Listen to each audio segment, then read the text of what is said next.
Today, I will talk about my research with Turkish conscripted soldiers disabled in clashes with Kurdish guerrillas in one of the longest lasting ethno-political armed conflicts in the Middle East, the Kurdish conflict.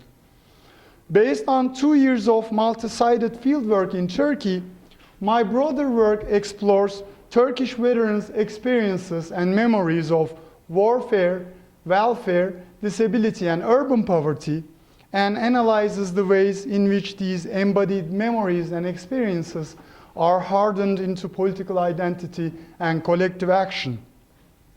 In today's talk, I will tell you about the double life of Turkish disabled veterans, a double life split between nationalist consecration and everyday abjection.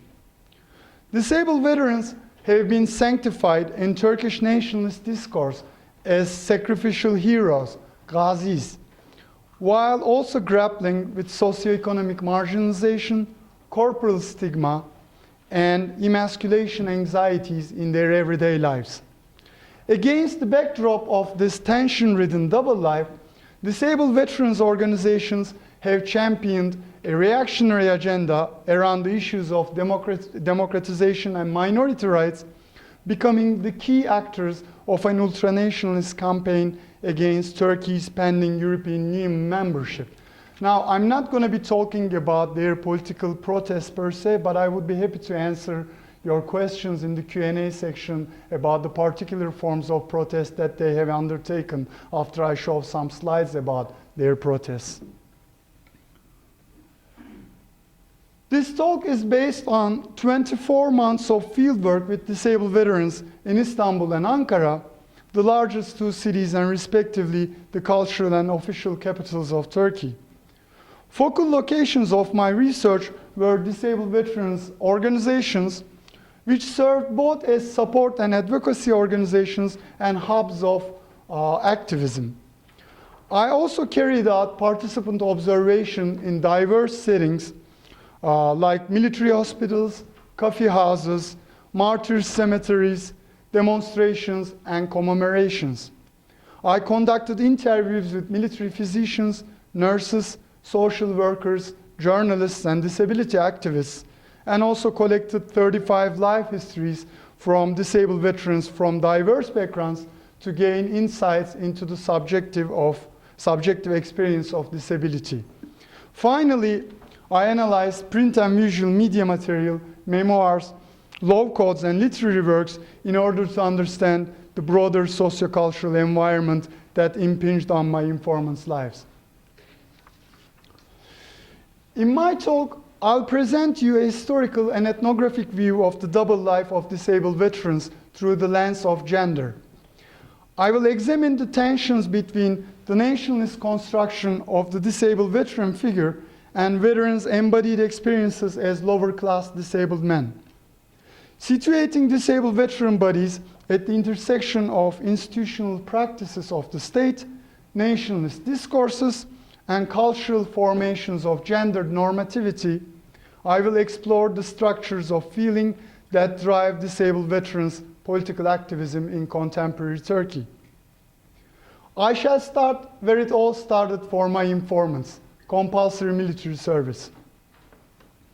In Turkey, compulsory military service applies to all able-bodied heterosexual male citizens who reach the legal age of 20. One cannot overstate the importance of this gendered institution for nationalist symbolism, definition of citizenship, and socialization of men.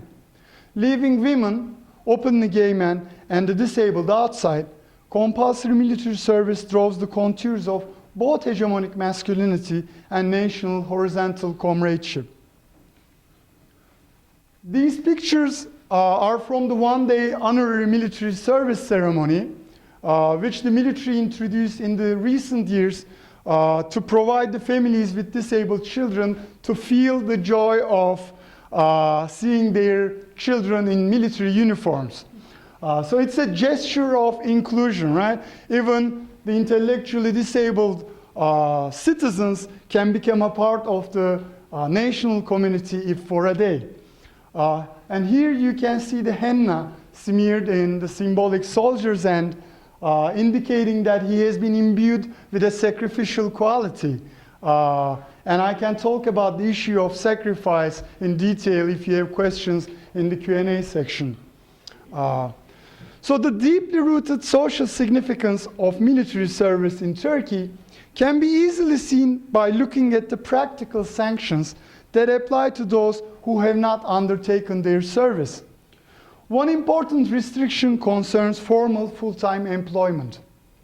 Employers consistently seek employees who have completed their service and are unwilling to employ those who have not. A social restriction of a less formal kind operates in the case of marriage. Many families would not favor marriage until the prospective husband completes his military service. Of course, this is a kind of less formal restriction, but for the other kind of restriction concerning formal employment, you will see the newspaper ads, graduated from the university, completed his military service, etc. Most of the ads contain that phrase. Failing to perform military service limits one's ability to travel, especially out of the country, through legal means. Because if caught, draft evaders are taken into military custody and are forcefully recruited. That's why evading military service in Turkey generally means avoiding legal registration of residency, which makes the obtaining or renewing of various documents like the ID cards impossible. As a result, some of the most basic citizenship rights are withheld. With no officially registered residency, one cannot be included on the electoral register, and hence the right to vote is denied. Moreover, until the very recent changes in the Turkish nationality law undertaken as a part of the European Union harmonization process, those who failed to complete military service until the age of 40 could be expelled from citizenship. To summarize, compulsory military service in Turkey operates as a key rite of passage into adult masculinity and full membership in the national community. A young man becomes marriageable and employable, a husband and a breadwinner, and a full citizen by the virtue of completing his military service. And this social expectation forms a sort of patriarchal contract between the state and male citizens. However, this political equation that I neatly summarized has been dramatically destabilized in the context of the Kurdish conflict. And this destabilization has manifested in multiple ways. The number of draft evaders has reached record heights, 500,000 according to an estimation. Middle and upper middle classes have developed new strategies for dodging the draft and deployment in the conflict zone, including paid exemption and deferment of military service for reasons of education, which most of the Turkish citizens in this classroom probably have done. Moreover, the first conscientious objection movement in Turkey has emerged despite the very harsh measures taken by the state. Yet, this destabilization is nowhere more evident than in the case of conscripts disabled in the conflict. In the course of the Kurdish conflict, which has been going on since 1984, actually longer, but the current armed conflict has been going on since 1984.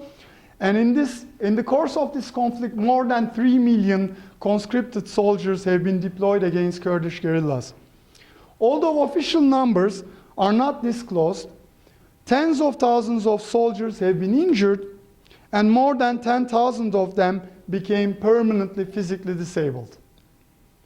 Note that these numbers do not include post-traumatic stress disorder cases, since the Turkish military medical establishment systematically refuses to grant disability benefits to soldiers with traumatic symptoms. So we're talking only about physically disabled citizens, and we're only talking about physically disabled, someone who has lost a limb or someone who has become paraplegic, etc., because it has to be 40% disability rating in order to be considered as a disabled veteran. So if you have a minor disability, you're not considered a disabled veteran. So this 10,000 people that I'm talking about have very serious disabilities, like losing an arm or a leg or both, etc. During my fieldwork, I visited 35 disabled veterans at their homes in lower-class neighborhoods in the peripheries of Istanbul and Ankara, where they led a volatile coexistence with Kurdish forced migrants. So they lived in these neighborhoods which were also populated by Kurdish forced migrants who came to the cities of Istanbul and Ankara in the 90s. So because they were poorer migrants, they inhabited the very same neighborhoods, and that created this situation of volatile coexistence. Most of my informants were in their mid-30s. Leg amputation owing to landmine explosions was the most common impairment among them, followed by orthopedic and visual disabilities.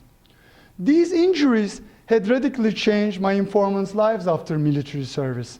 Nearly all had lost their former blue-collar jobs and became dependent on their families for financial support and daily care, at best temporarily, until their welfare benefits and eligibility was approved in a bureaucratic maze, or permanently, as in the case of most of those in wheelchair. Most of my informants faced serious problems in finding a marriage partner as disabled men. They were also cut off from their able-bodied social environment after being discharged because they were physically unable to hang out with their male friends, let's say by attending to soccer games, and were suffering from the haunting psychological effects of war and violent disability. Finally, they felt vulnerable in the ethnically mixed and able-bodied anonymity of the urban environment, which both lacked the badly needed disability arrangements and concealed real or imaginary threats lurking behind every corner: crime, political retaliation, street performances of violent masculinity, etc. In short, their experiences of military service were markedly different from the classical becoming man narrative. For them, military service was not a rite of passage into adult masculinity and full-fledged citizenship, but rather a reverse rite of passage into a childlike dependent state. And this reverse rite of passage brought a striking sense of infantilization for most of my informants. For example, they would tell me how ashamed they were when they were once again diapered by their mothers, or when they had to ask for cigarette money from their fathers as 20-plus year-old men. So in order to understand disabled veterans' affliction, one has to understand the overall situation of the disabled population in Turkey. Despite some recent improvements pushed through as a part of Turkey's European Union accession process, the country has historically had a bad record in terms of the living standards, employment options, and mobility chances of its disabled citizens. So these pictures are showing these disability activists and disabled community members trying to visit the mausoleum of Atatürk, the founder of the Republic. And this Anıtkabir, this mausoleum, which is called Memorial Tomb, is a very important site for nationalist imagination. And most secular middle-class Turks try to visit it once in their lives as a kind of nationalist pilgrimage, etc. And the stairs of this memorial has long been an iconic symbol of the plight of disabled citizens who want to visit their symbolic father but cannot do because of these stairs, etc. And the military has recently made some disability arrangements that added an elevator, etc. But it's more on the symbolic level. I don't know whether it works because we have all these disability arrangements in different parts of urban Turkey, but they rarely work. But it's there, I mean, because there have been so many complaints about that, and these kind of images have been shown in the media repeatedly. So, some statistics may be even more useful to understand this plight that I've been talking about. According to the first disability survey of Turkey, conducted in 2002, There are 8.5 million disabled people in Turkey, constituting 12% of the total population. The survey findings clearly delineate the socioeconomic inequalities impinging on the lives of disabled people. And as you can see, the discrepancy between the disabled and general population, 78% of the disabled population do not participate in the labor force, in contrast with 41% of the general population. 36% of the disabled are illiterate, in contrast to 12% of the general population. And 34% of them are never married, in contrast to less than 26% of the general population. Another nationwide research stunningly reports that the word disabled, sakat in Turkish, is most commonly associated with the word needy, muhtaç. Still another research poll shows that more than 70% of the population would prefer not having an orthopedically disabled neighbor. In such a milieu, lives of disabled veterans, most of them already coming from lower class backgrounds, were characterized by their exclusion from the public sphere and wage labor, and their consequent social and economic dependency. Moreover, they had to face the strong cultural stigma of disability and live in a cultural climate in which people called them half men or even living dead, as the ill-famed, for example, football commentator Erman Toroğlu once did on TV. So this very strong cultural stigma, as you can see. In short, military service made the disabled veteran less of a man, so to speak, rather than providing a passage into adult masculinity and full-fledged citizenship. So there's a failure of this gendered promise. The social situation of the disabled conscripts that I just described has been an important source and surface of gendered anxieties for the Turkish state and society. The disruption of the idea that military service makes a man was especially a big blow to the militarized approach to the Kurdish question. And therefore it was a source of anxiety for the Turkish military especially. Therefore, starting in the 90s, the state has begun to take drastic steps to fix this gendered crisis by ameliorating disabled veterans' lives. Making the disabled veteran body the object of a new governmental regime, various state medical and welfare institutions have campaigned to remasculinize disabled veterans via a variety of discursive, institutional, and medical practices. And this governmental regime formed the basis of an emergent, militarized, and exclusively male interest group whose relationship with the state is politically overdetermined by the vicissitudes of the Kurdish conflict. And this point is particularly important. So their welfare rights are dependent on the state's approach to the Kurdish issue. And that would be very important in the construction of their political agency.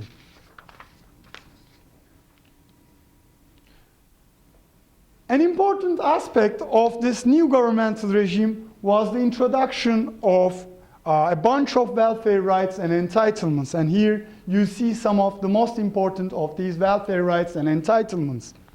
These include free high-quality prostheses that, at least in discourse, if not in practice, meet the highest standards in the world. In addition to job placement, interest-free housing credit, firearm licenses and tax exemption for firearms, and more recently, state-sponsored assisted conception. Now, the lurking gendered agenda of recovering masculinity of disabled veterans is obvious in all these rights and entitlements. Prostheses give back normative body image and partially restore mobility, both crucial elements in the process of remasculinization. Interest-free housing credits aim at making disabled veterans homeowners, thereby increasing their eligibility for marriage. Note that the Turkish word for getting married, evlenmek, is derived from the root ev, and literally means getting a house. So by giving them the house, the state tries to increase their chance of marriage, which is a very important concern among disabled veteran circles. The job placement policy seeks to restore disabled veterans breadwinner status, whereas firearm licenses provide them with the masculine right to violence that they lost by becoming disabled.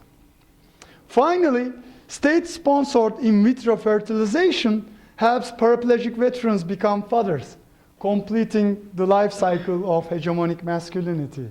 So they can gain access to violence, they have home, and they can have children, become fathers, etc. And it's exactly this gendered agenda that further enables disabled veterans to translate the everyday moments of demasculinization or crisis in their everyday lives into a direct critique of the state, which has failed twice to keep its gendered promises. First, through the malfunction of the military rite of passage into adult masculinity, and again through the failure of the restoration of their disabled masculinities. Now, the symbolic culmination of this new governmental regime was the state's conferral of the highest honorific title in the Turkish nationalist lexicon, Gazi, on disabled veterans. And this happened in 1999. It's very recent, and it happened during the contentious trial of the PKK leader Abdullah Öcalan, so it has a further significance that I can open up the discussion in the Q&A section. But let me talk a little bit about the significance of this title of Gazi. And most of you would recognize the title because it's Arabic originally. In Turkish it would be G-A-Z-I, but since it's recognized by the Arabic-speaking people, so I use the Gazi one. Thank you. So, now, this term Gazi is often translated into English as war veteran or disabled war veteran, depending on the context. I mean, when you translate it from the Turkish. Yet this translation risks erasing not only the term's peculiar religious significance, but also its historically overdetermined polyphonic nature. Derived from its cognate in Arabic, Gazi originally refers to an individual who participates in Gaza, raiding or military expedition, and the term acquired a religious meaning after the emergence of Islam and became an honorary military title similar to Mujahid, different but similar to Mujahid. And over the last millennium, the term has served as a floating signifier denoting medieval warrior orders, frontier fighters of Islam, and a title of Muslim sovereigns. And the title was particularly important in the Ottoman Empire, where sultans used the title to underpin the religious legitimacy of the state, and also bestowed it to their top-ranked military commanders to honor them. And in Ottoman historiography, some of you might be familiar with it, there's a heated debate regarding the role of Gaza and Ghazis in the formation of the empire, but historians lose their interest in the historical journey of the term after this period, and that's what I'm interested in. Now, as an irony of history, this originally Islamic title found a new host in secular modernist Turkish nationalism, which incorporated Islamic idioms like martyrdom to sacralize the newly founded state. During the Independence War, the National Assembly awarded the title to the founder of the Republic, Mustafa Kemal, who kept on including the title in his signature until his death, even after he introduced the surname law, which abolished all titles of the Ottoman Empire, and he took the last name of Atatürk, the father of the Turks. More importantly, the state has also continued to use the title to refer to veterans who fought in wars in which the Turkish Republic officially participated. For example, during the Korean War between 1950 and 1953, the first time that the Turkish army fought outside of national borders, the government publicly represented the Cold War as one between Gazi warriors and these atheist communists. And then, during the Cyprus conflict in 1970s, Turkish film industry produced these countless action epic films which pictured the conquest of Byzantine Anatolia by Ghazis. And here are some film posters, and these films are, popular topics of jokes and etc. But in 70s, they were not a matter of joke during the Cyprus conflict. And these these films combine these embellished action scenes in which the Gazi protagonist hero single-handedly fights against the whole Byzantine army, jumps over Constantinople city walls with these acrobatic flips, and kills the swarm of enemies with a single blow of his sword. And in return, at the end, he's rewarded with these flirtatious Byzantine princesses, etc. So there's gendered economy, right? So, and these are important in the culture of Ghazis. Throughout the history of the Turkish Republic, this hyper-masculinized figure of Gazi has been a militarized suture between different variants of nationalism, secular and Islamic, left and right. It's important to note here that despite the secular shift in its meaning, the figure of Gazi has retained its popular religious resonances up until the present. And consider the following quotation from an official sermon issued by offices of Mufti in different cities in 2011. And I'm quoting, "A Ghazi is someone who remained alive even though he fought in the path of God and for his country with the desire of becoming a martyr. A Ghazi is at the same level with martyrs since he fights in order to become one of them and to be elevated to that level, because he knows that the organs he lost in war will be waiting for him in heaven." So, this is state Mufti offices telling us that. In contemporary Turkish nationalist culture, Gazi is a social figure that is rich enough to simultaneously evoke imageries of the legendary Muslim warriors, Ottoman sultans, Atatürk, and war veterans of the Republic. Ghazis are celebrated as national heroes in school textbooks, religious texts, state's official speeches, soccer fan culture, etc. And by endowing disabled ex-conscripts with this title, the state was assigning a meta-meaning to their losses and offering them a sacred place in the national genealogy as the latest avatar of the everlasting Turkish military spirit. And this is a military poster prepared by the military for September 19, the Day of Ghazis, a nationalist holiday that was invented in 2002. And September 19 is the day that Atatürk was endowed with this title. And this poster, you see the different reincarnations of the figure of Gazi. On the top, you have Atatürk, of course, the Gazi of Ghazis. On the bottom, you have the Independence War Ghazis. And here you have a Cyprus or Korean War Ghazi in his Kalpak.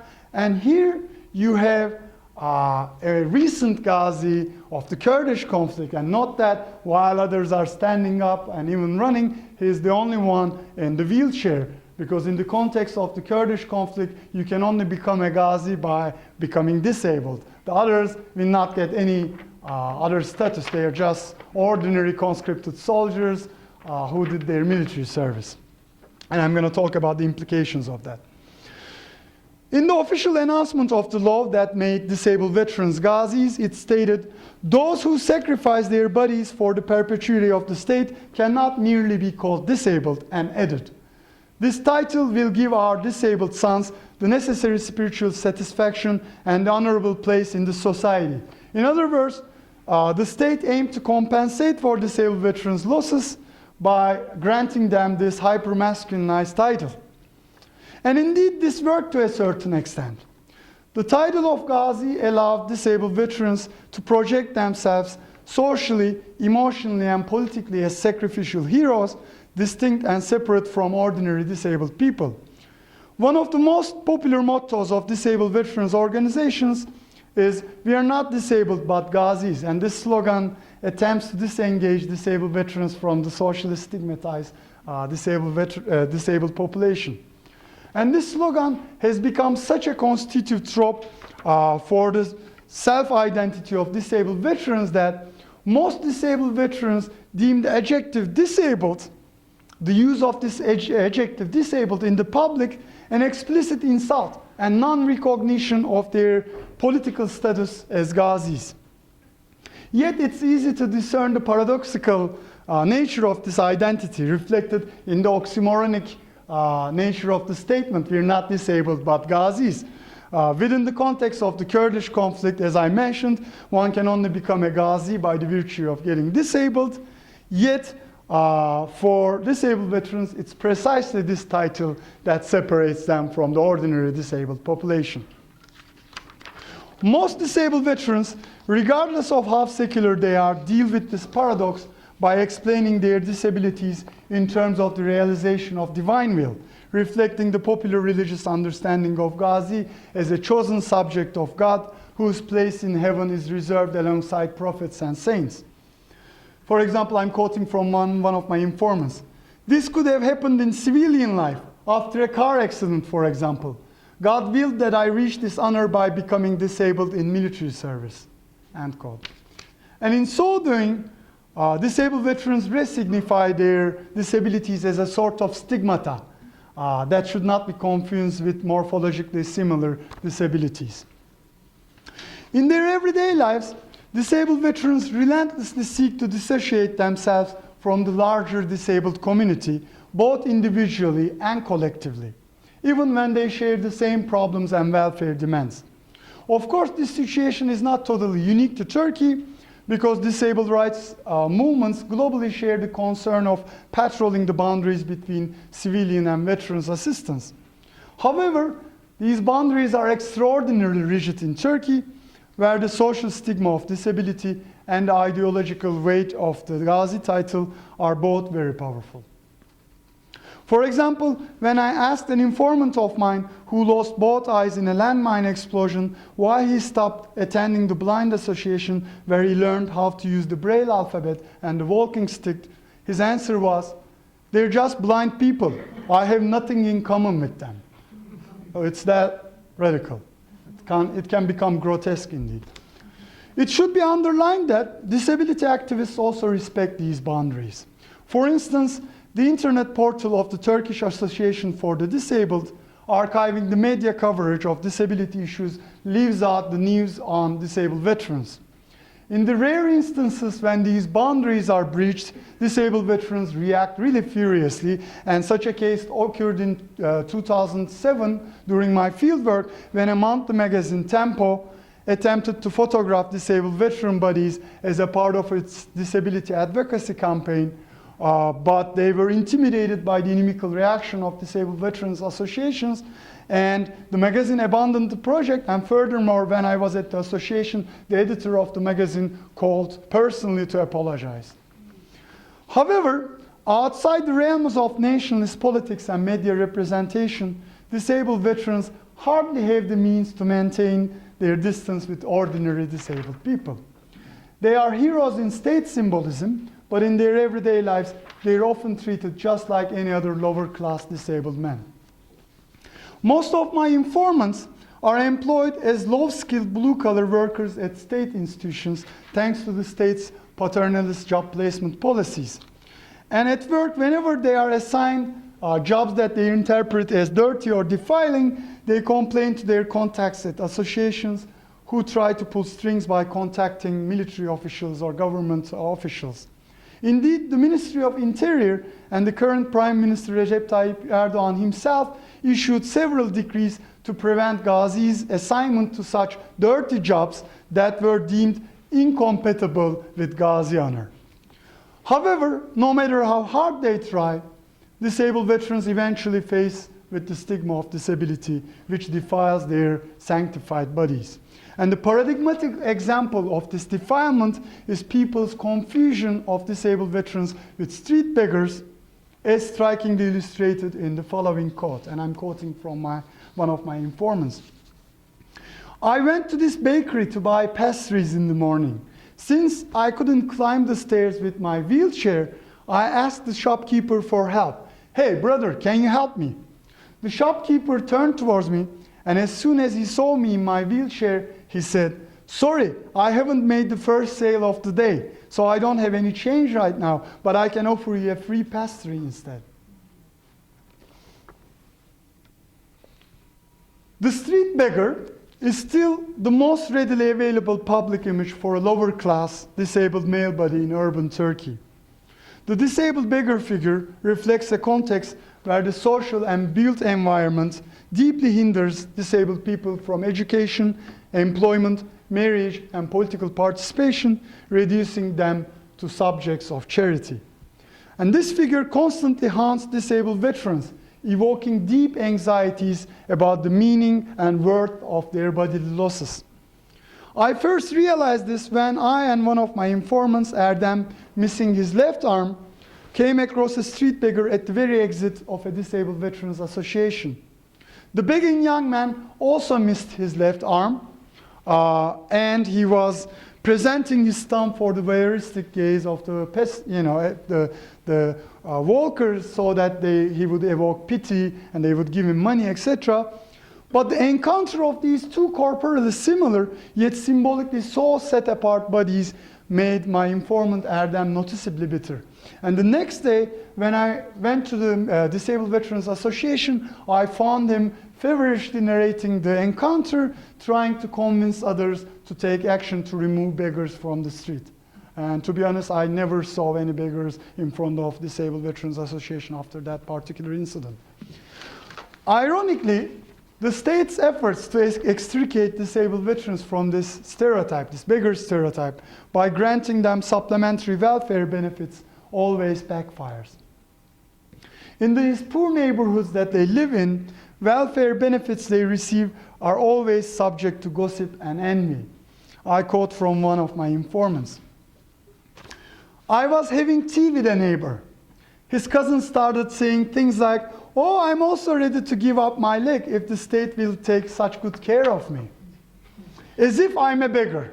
I took a knife from the kitchen and said, "Let me chop your leg off, brother, and you can keep my salary." Disabled veterans face similar humiliating comments, implying that they make material gain out of their disabilities in a variety of social settings. Self-employed city bus drivers often call them free riders and decline to accept their free transportation card, and even refusing to stop in front of disabled veterans organizations. And I always had to walk to the next bus stop because they would simply not stop there. At state institutions where they're placed in jobs, they're called spongers by their fellow workers and supervisors. And in stunning irony, disabled veterans frequently conjure the beggar image themselves too. Either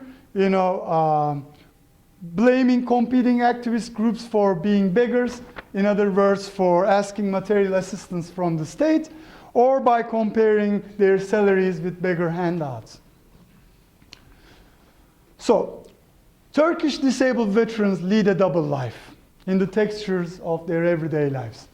A double life that is characterized by a split between a figure of nationalist exaltation, the Gazi, and a figure that condenses the socioeconomic and cultural anxieties surrounding the disabled male body, the beggar. I argue that the gendered tensions between these two figures is crucial for the self-understanding and political mobilization of Turkish disabled veterans. In other words, how disabled veterans understand, feel about, and narrativize this double life through the culturally and politically available set of discourses and sentiments deeply shape their collective identity and political agency formation.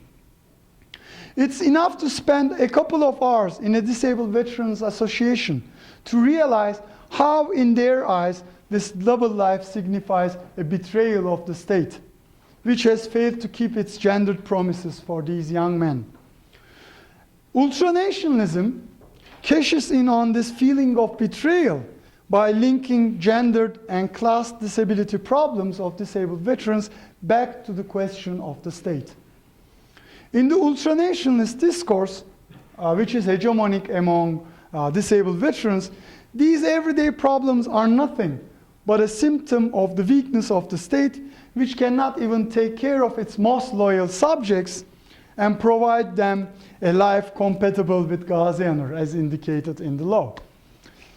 From this ultranationalist perspective, the state is weak because of all the economic and political concessions, such as minority rights and democratization, given to the Western imperialist powers. So the ultranationalist discourse in Turkey interprets all these democratization attempts as a kind of gesture toward the European Union, etc.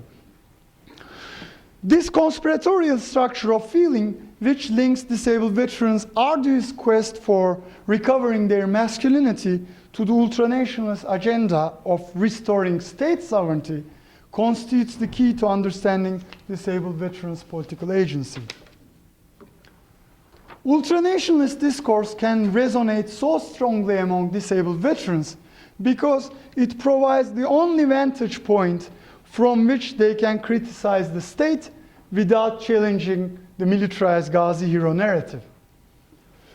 And you have to note that there is no alternative critical narrative that could give meaning to disabled veterans' losses. Because in the course of the Kurdish conflict, the state has crushed, and despite all these democratization attempts, still continues to crush all cultural and political spaces from which such alternative narratives could flourish. Moreover, the Gazi hero narrative, intimately connecting disabled veterans to the state, is the only thing that makes disabled veterans' losses meaningful, bodies valuable, and welfare rights secure in contemporary Turkey.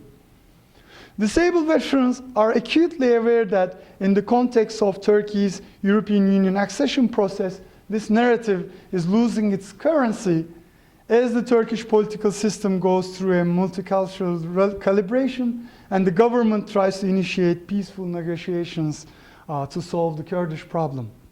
Thus, they become resentful ultranationalist actors, criticizing European Union membership and democratization to challenge the state to be even more nationalist and authoritative with the hopes that this would restore them to an honorable Gazi life that they imagine. And here are some pictures from the disabled veterans protests in 2000s, and these pictures were taken during the Kurdish opening, a vague democratization attempt that happened in 2009, and there's another phase of it going on right now. And disabled veterans protested Kurdish opening in all major urban centers of Turkey, leave aside the Kurdish cities, and they took off their prosthetic limbs, eyes, legs, arms, and they tried to return them to state authorities alongside with medals and other material objects that the state grants them. And in their efforts, they confronted the riot police, and in one instance, they even used their firearms in Ankara while attacking the Kurdish, pro-Kurdish political party's building. So it got really tense in 2000s. Rather ironically, the European Union harmonization process that they have been protesting has been perhaps the single most important opportunity for the improvement of the life prospects of disabled citizens in Turkey. Over the course of this process, the Turkish state has finally responded to the demands and voices of disability rights movements, increasingly governmentalizing disability through legal reform, urban planning, national fundraising, consciousness raising, and anti-stigma campaigns. Turkey's European Union accession process seems to promise decreased stigma, if not improved living conditions for disabled veterans who have so far adopted an anti-European Union political agenda and radically set themselves apart from disability rights activism. Amidst these complex and sometimes contradictory political developments, the rest of the story of disabled veterans caught between political rights of consecration and quotidian rights of desecration is yet to unfold. Thank you all.